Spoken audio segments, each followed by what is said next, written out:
Hi ළමයි සුබ සන්ධ්‍යාවක් කොහමද ඔයාලට? ඔයාලා දන්නවද මම මොනවද කරන්න හදන්නේ කියලා? මම ලටපට්ටමක් හදන්න යන්නේ. හරිද? ලටපට්ටම් නෙමෙයි සෝරි වටලප්පම් හදන්න යන්නේ. අපි බලමුද අදලා? ඉන්න චුට්ටක්. ඉන්න අපි අදමු. මම පළවෙනි පාරට තමා මේ ලටපට්ටම් හදන්නේ. අපි බලමු හොඳට එයිද කියලා බලමු. මම try එකක් තමයි දෙන්නේ. බලමු අපි ඒකට අවශ්‍ය මොනවාද කියලා. හරිද? ඉන්න. තියෙන්නේ සීනි ග්‍රෑම් 200යි, බිත්තර 3යි, මේ වයයි වතුර තියෙනවා. වතුර එතකොට මේකට සීනි ඇඳි 3ක් දාලා තියෙන්නේ.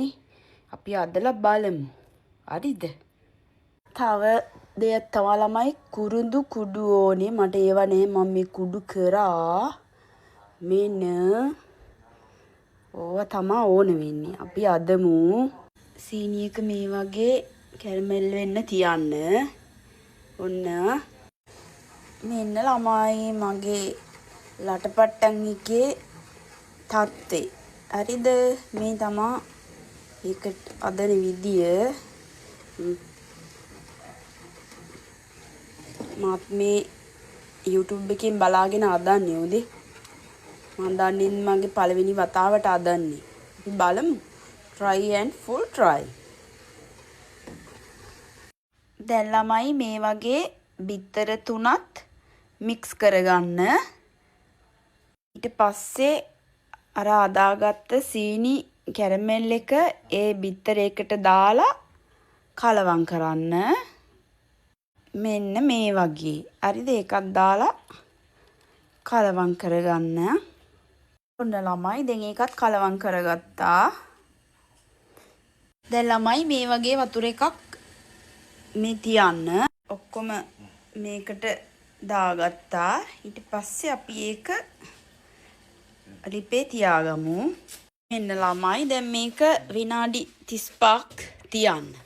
හරිද? ඊට පස්සේ අපි බලමු. අයියෝ ළමයි මගේ වටලප්පම අටපට්ටම වුණා. මේ බලන්න කැඩුනා. කමන්නේ. ඉතින් පළවෙනි වතාවනේ අපි ආයෙත් try කරලා බලමු. try and full try කරමු. හරිද? මෙන්න මගේ අටපට්ටම බලන්න. ඉතින් ඔයාලත් අදලා බලන්න. ආස හිතෙන්නේ නැහැ මේකට නම්. මේක මගේ වටලප්පම අටපට්ටම වුණා. මට හරි දුකයි. ඕකේ ඔයාලත් අදලා බලන්න. bye bye.